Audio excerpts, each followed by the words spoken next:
Hello students, be ready for science class. I am Jayesh Patel. Hope you all are well and doing your study properly. Today we are going to see second part video of chapter 16, garbage in, garbage out. In this video we are going to cover topic 16.2, vermicomposting. So let's start video part 2. Page number 158, topic number 16.2, vermicomposting. We can be friends of plants by supplying them with compost. Students, अगर आप आपके कोई friend को आप उसके कुछ खाना या तो चॉकलेट देते हो, कैसे खुश हो जाता है ना। आपकी फ्रेंडशिप और भी ज़्यादा पक्की हो जाती है। इसी तरह से अगर आप प्लांट्स को अगर कुछ देते हो, compost, now what do you mean the compost? It's a type of a manure, but it is a natural manure. तो आपका प्लांट्स आपसे खुश हो जाएगा, उसकी आपसे फ्रेंडशिप हो जाएगी. We will also be very good friends to ourselves by making compost. अगर आपने कंपोस्ट बनाया वेस्ट मटेरियल में से, किचन वेस्ट में से, तो आप आपके खुद के अच्छे फ्रेंड हो जाएंगे. Talking of friends, do you know that earthworms are called farmers friend? हमको मालूम है अर्थवर्म को फार्मर्स का फ्रेंड बोलते हैं. Let's find out how a type of earthworm called redworm is used for composting. This method of preparing compost with the help of redworms is called vermicomposting. Student, please underline this. Preparing compost with the help of redworms is called vermicomposting.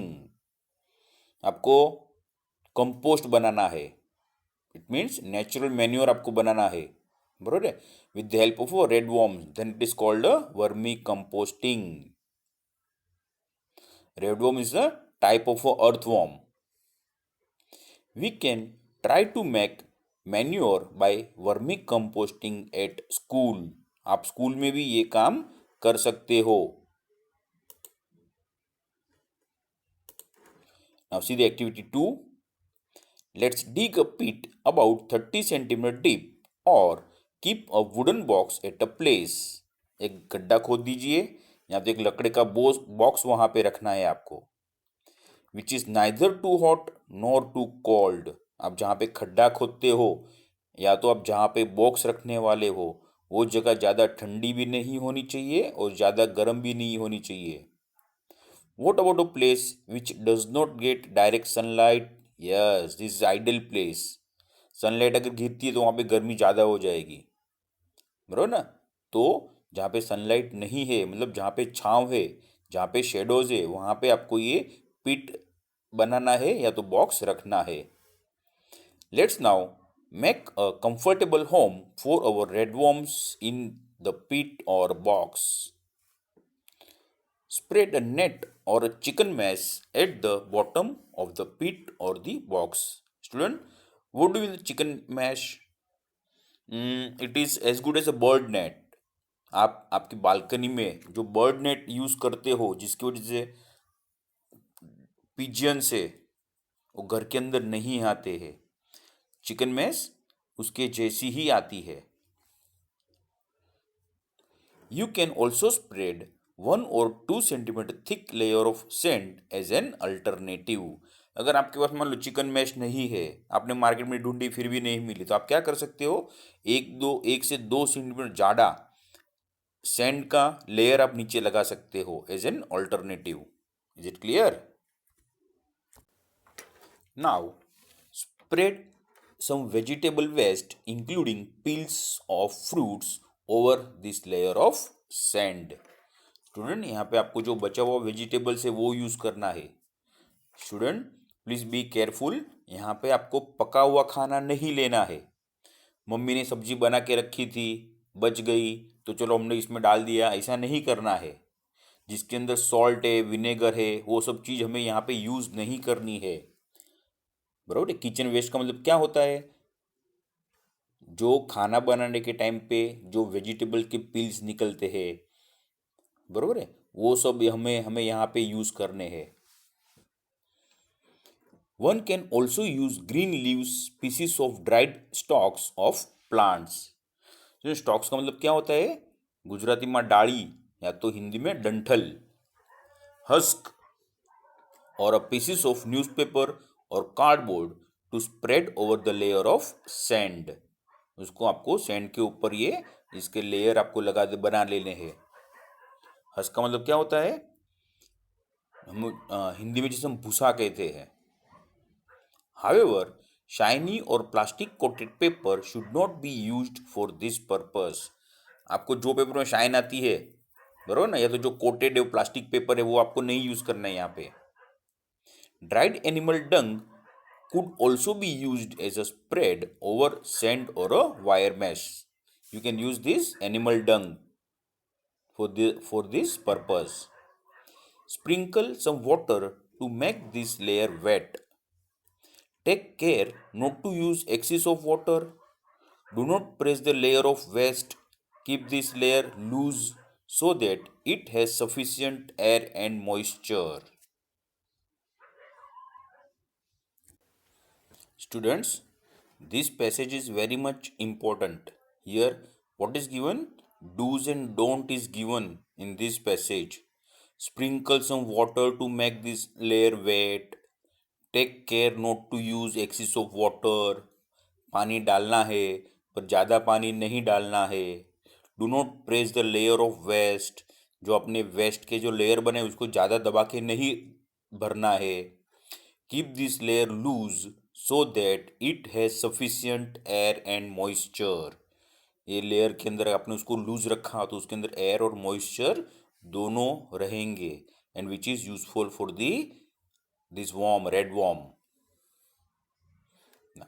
Now your pit is ready to welcome the red worms. अब इस तरह से आपने आपकी पिट बना ली और red worms उसके अंदर आने के लिए तैयार है। Buy some red worms and put them in your pit. Student, please don't get surprise by this sentence. Yes, we can buy some red worms from different shops, like aquarium shops, जहाँ पे मछली वगैरह मिलती है वहीं shop में से आपको ये रेड वॉर्म्स भी मिल जाएंगे। And put them in your pit. Cover them loosely with a gunny bag और an old sheet of cloth और a layer of grass. Your red worms need food. You can give them vegetable and fruit waste, coffee and tea remains and weeds from the fields or a garden. देखो आप red worms को खाने में क्या क्या दे सकते हो। What you can give to them, that is vegetables and fruit waste, coffee and tea remains and weeds from the field और a garden. It might be a good idea to bury this food about 2 to 3 centimeter inside the pit. सबसे अच्छी idea क्या है? Fruit को ऊपर ही, ये peels जो है फ्रूट वेस्ट है उसको ऊपर ही छोड़ नहीं देना है। उसको जमीन मतलब वो सतह के नीचे आपने 2-3 सेंटीमीटर नीचे तक रख दिया और बाद में उसके ऊपर मिट्टी डाल दी तो सबसे अच्छा है, बरोबर है। तो अर्थवर्म जो रेड वर्म से उसको आराम से खा सकते हैं। Do not use waste that may contain salt, pickles, oil, vinegar, meat, and milk preparations as food for your red worms. Students, आपको ये सारी चीज़ यूज़ नहीं करनी है। सॉल्ट है, पिकल्स है, ऑयल है, विनेगर है, मीट है या तो मिल्क प्रिपरेशंस है, वो सब चीज़ आपको इसके साथ में मिक्स नहीं करनी है। If you put these things in the pit, disease causing small organisms start growing in the pit. अगर ये ऊपर जो यहाँ पे जो सब चीज़ लिखी है, सपोज वो चीज़ आपने गलती से भी पिट के अंदर डाल दी तो क्या हो जाएगा?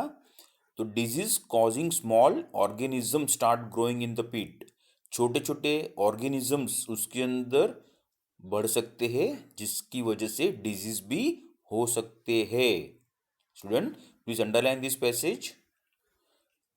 Once in a few days, gently mix and move the top layer of your पिट, जो ऊपर का लेयर उसको थोड़े दिनों के बाद में आपको मिक्स करना है, उसको हिलाना है आपको। Red worms do not have teeth, they have structure called gizzard which help them in grinding their food। Students, उन्हें जैसे यहाँ पे लिखा हुआ है कि रेड वर्म्स को टीथ नहीं होते हैं, उसको एक स्ट्रक्चर है जिसे बोलते हैं गिजार्ड। गिजार्ड क्या, गिजार्ड का मतलब क्या होता है, सिंपल वर्ड में स्मैश कर डालना। जैसे हम लोग मिक्सर में कोई भी चीज़ डालते हो कैसे एकदम हो जाती है, वो एकदम बारीक हो जाती है ना, उसको स्मैशिंग बोलते हैं।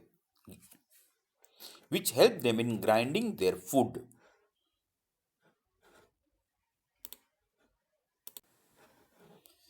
Powdered egg cells or sea cells could be mixed with the waste।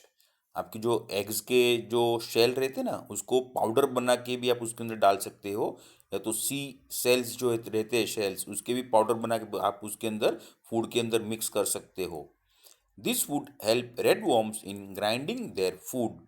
जब भी रेड वर्म खाना खाते हैं तब ये पाउडर उसके बॉडी में अंदर मुंह में से अंदर चले जाते हैं, तो फूड को ग्राइंडिंग करने में इससे हेल्प हो जाती है। A red worm can eat food equal to its own weight in a day. Students देखो यहाँ पे क्या लिखा है, रेड वर्म अपने वजन के जितना खाना एक दिन में खा जाता है। आप बोलेंगे सर रेड वर्म तो कितना छोटा है, उससे क्या फर्क पड़ता है, उसने अपने वेट जितना खाना खाया तो। ठीक है, चलो हम उसको कंपेयर करते हैं। मान लो कि जैसे रेड वर्म अपने वजन का खाना खाता है, तो आप भी पूरे दिन में अपने वजन जितना खाना खा जाते हो, तो सोचो कितना हो जाएगा।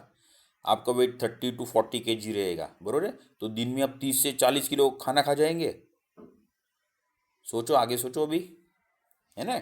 It's quite quite surprising. Yes, student, it is possible for us to eat food equal to our own weight? No, no, yes. Red worms do not survive in very hot or very cold surroundings. They also need moisture around them. If you take good care of your worms, in a month's time, their numbers will double। देखो, ज़्यादा गर्मी भी पसंद नहीं है उनको, ज़्यादा ठंडी भी पसंद नहीं है, ऊपर से उसको मॉइस्चर भी चाहिए, बराबर ना? अगर आपने अच्छी तरह से रेड वर्म्स की केयर की, तो 1 महीने के अंदर रेड वर्म्स की जो नंबर से वो डबल हो जाते हैं।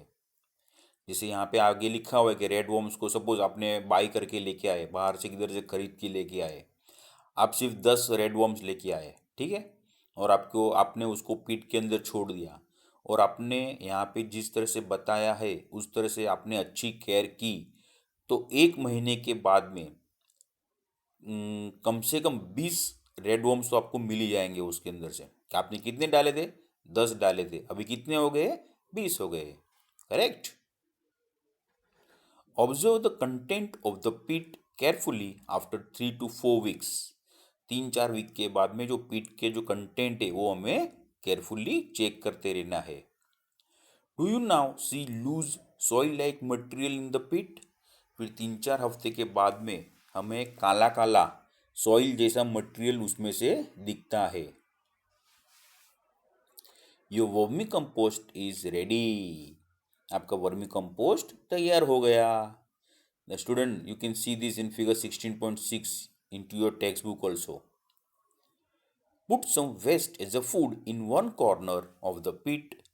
Most of the worms will shift towards this part of the pit। अगर मान लो हमें अभी वर्मी कंपोस्ट निकालना है, ये पीट हमें खाली करना है, बरोबर है, या तो बॉक्स रखा तो हमें खाली करना है, तो हमें क्या करना है, थोड़ा और खाना पीट के अंदर एक साइड पे हमें रख देना है, तो थोड़े टाइम में सब रेड वर्म से वो साइड पे चले जाएंगे, बरोबर ना।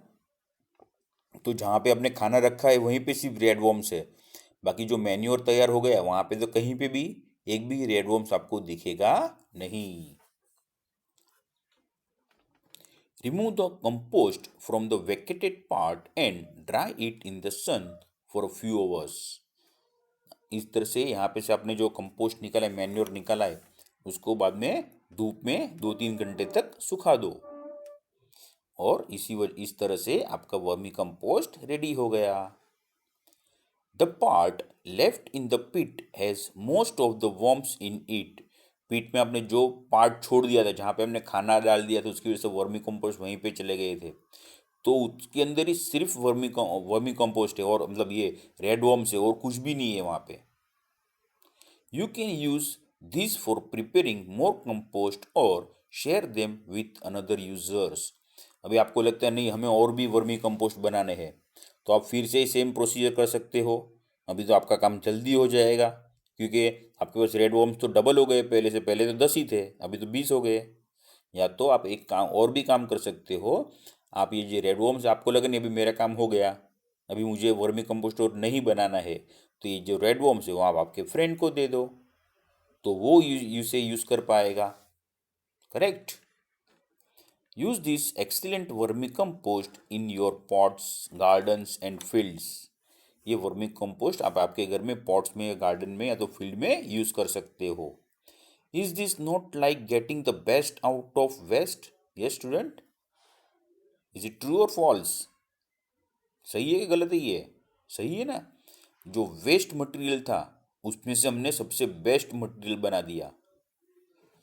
Those of you who have agricultural fields can try vermicomposting in large pits।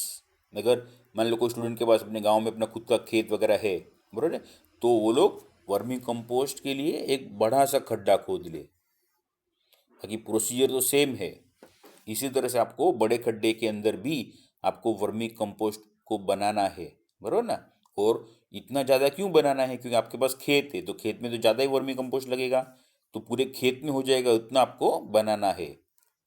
You can save a lot of money that is spent on the buying expensive chemical fertilizers and manure from the market। इस तरह से आप जो market में chemical fertilisers है जो हम खरीद के लेके आते हैं, उसके पीछे के पैसे बच जाएंगे। Correct student. Now with this we have completed part 2। Now in third lesson we will see the new topic. Till then, bye bye.